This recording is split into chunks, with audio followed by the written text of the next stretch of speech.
Fils et du Saint-Esprit. Amen. Mes frères et sœurs, nous fêtons aujourd'hui la fête de Marie de Jésus crucifié, de son vrai nom, Myriam Bawardi, qui était une jeune fille née en Galilée, du 13e enfant, la seule survivante, puisque cette famille avait malheureusement perdu les 12 premiers garçons qu'ils avaient eus, et Myriam est née, j'allais dire miraculeusement, puisque ses parents, qui habitaient en Galilée, avaient fait le voyage jusqu'à Bethléem pour demander à Dieu d'avoir un enfant. Ils ont eu Myriam. Malheureusement, les choses ne se passent pas toujours comme prévu, et Myriam s'est retrouvée orpheline à l'âge de 3 ans. Nous sommes en plein milieu du 19e siècle, elle est née en 1846, et elle va être prise en charge par un de ses oncles qui n'aura de cesse, dès qu'elle sera en âge de le faire, de la marier. Malheureusement, il va vouloir la marier avec un musulman. Pour elle, qui veut se consacrer à Dieu, elle ne peut pas le concevoir. Elle veut rester pure, puisqu'elle veut rentrer au couvent. Son oncle ne la laissera pas faire. Il va vouloir absolument la faire épouser en plus quelqu'un d'une autre religion, ce qui pour elle est un petit peu incompréhensible, et elle va s'enfuir. Malheureusement, elle tombera dans le mauvais drap, puisqu'elle va tomber sur un homme qui va vouloir la violer et qui va tout simplement lui trancher la gorge. Elle va s'en sortir, cela se passe à Alexandrie, elle va réussir à s'en sortir miraculeusement, puisqu'elle dira qu'elle a été soignée pendant 3 mois par une jeune femme vêtue de bleu. Personne ne trouvera cette femme par la suite. On n'osera imaginer que c'est Marie qui l'a protégée et qui l'a soignée. Par la suite, elle va commencer à voyager, elle va devenir servante dans des familles. On va la retrouver faisant un peu le tour de l'Europe, parce qu'à l'époque, c'était des familles européennes qui prenaient des jeunes femmes orientales ou africaines comme domestiques, et du coup, elle va voyager comme cela un petit peu à travers l'Europe, et elle va se retrouver à Marseille, et là, elle va réussir par un moyen, toujours par la Providence, à rentrer dans la communauté des Sœurs de Saint-Joseph de l'Apparition, qui était une communauté très en vogue au XIXe siècle.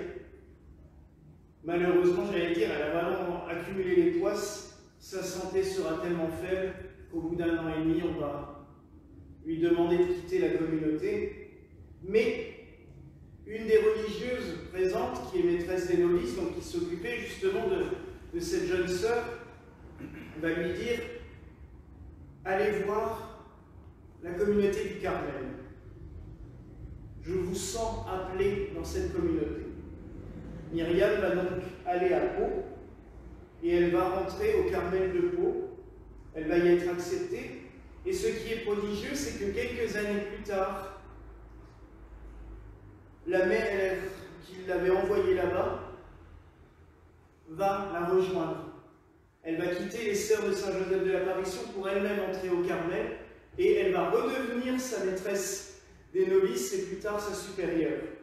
Ensemble, elles vont partir en Inde, à Bangalore, pour y créer un monastère qu'on appellera le Carmel apostolique. Elles vont revenir à Pau et repartir en voyage. Là, ce sera le dernier, puisqu'elles iront à Bethléem pour y créer une communauté du Carmel.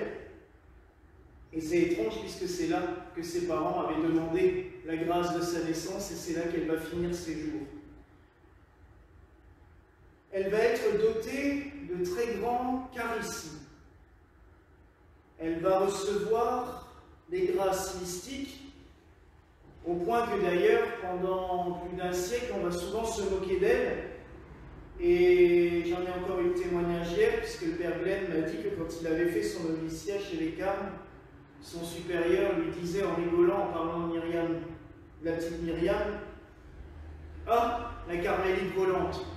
Parce qu'elle avait ce don, au moment de l'oraison, chez les Carmes, il y a tous les jours au moins 2 heures d'oraison silencieuse, où toutes les sœurs sont à l'église, dans le chœur, et elles prient silencieusement. Et a priori, ces moments d'oraison silencieuse, elle avait des fois tendance à s'élever de terre, tellement sa méditation était forte et son contact avec Dieu était fort. Elle va être dotée de nombreuses autres grâces, lire dans les âmes, lire dans les cœurs. Elle va avoir les stigmates, donc les plaies du Seigneur vont s'imprimer dans ses mains et dans ses pieds et dans son côté. Mais elle va garder, et c'est pour cela que l'évangile des 10 vierges est beau, parce qu'elle va veiller et prier sans cesse, la vie de la carmélite, elle va vraiment se consacrer à cette vie de prière, mais en même temps elle aura les pieds sur terre. Donc elle va penser à emmener son huile, contrairement aux vierges folles, puisqu'elle va être chargée des travaux de construction du monastère du Carmel de Bethléem. C'est d'ailleurs la seule sœur à l'époque qui parle arabe, donc c'est la seule qui arrive à se faire comprendre des ouvriers, et elle va donc être la maître d'œuvre de la construction de ce monastère. Donc elle va toujours arriver à équilibrer sa vie mystique qui est extrêmement forte, extrêmement puissante, et en même temps sa vie de religieuse avec les tâches quotidiennes du monastère, ce que nous devons vivre tous les jours, tout simplement. Elle va mourir à l'âge symbolique de 33 ans, l'âge du Christ, après avoir vécu les souffrances du Christ dans sa chair, et c'est pour cela que nous avons de la chance d'avoir 2 reliques d'elle, dont un tissu imbibé de son sang qui nous avait été envoyé par la prieure du Carmel de Bethléem, justement. Je leur avais demandé il y a quelques années, et puis ils m'avaient répondu très rapidement, et la prieure nous avait envoyé cette relique, puisque, étant donné qu'elle recevait les stigmates, elle a imbibé des dizaines et des dizaines de robes et de tissus de son sang qui coulait en permanence. Donc les sœurs ont conservé cela pieusement, et elles l'envoient volontiers à toutes les communautés qui en font la demande, et nous en avons donc cette grâce d'en avoir une ici. Que pouvons-nous retenir, surtout de la vie de sœur Myriam? Comme d'habitude avec la plupart des saints, un abandon total à Dieu. Imaginez donc tout ce qu'elle a vécu tout au long de sa vie, et pourtant c'est une vie courte. Persécution, rejet, abandon, tentative de viol, tentative de meurtre, de nouveau des rejets dans la communauté où elle veut rentrer. Et malgré tout, elle garde une confiance en Dieu, une foi en Dieu, et elle se consacre totalement à lui. Elle vit sa vie religieuse à fond. Elle ne laisse rien de côté. Mais en même temps, elle va veiller à ce que tout se passe comme il faut. Elle sait qu'elle ne va pas vivre vieille. Elle aurait pu très bien dire, oh, voilà, histoire de travaux et tout. Mais non. Elle va se consacrer de manière à ce que ses sœurs puissent, elles, être toutes vouées à la prière.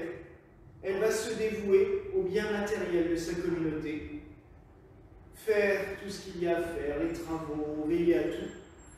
Et c'est vraiment, je pense, ce que notre vie chrétien doit être. Un savant mélange. On en revient à la règle de Saint Benoît. Ora et labora.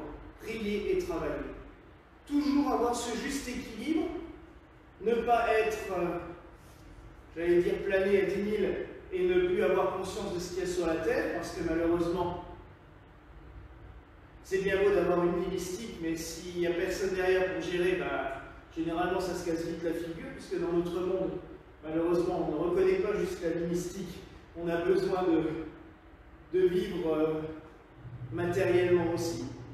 Mais d'un autre côté, elle ne s'est pas laissée envahir par ses travaux, et on le sait quand on est dans dans la ferveur des travaux, dans la construction, dans tout cela, on aurait tendance à se laisser avaler par cela et oublier la vie religieuse. Elle ne l'a pas fait non plus.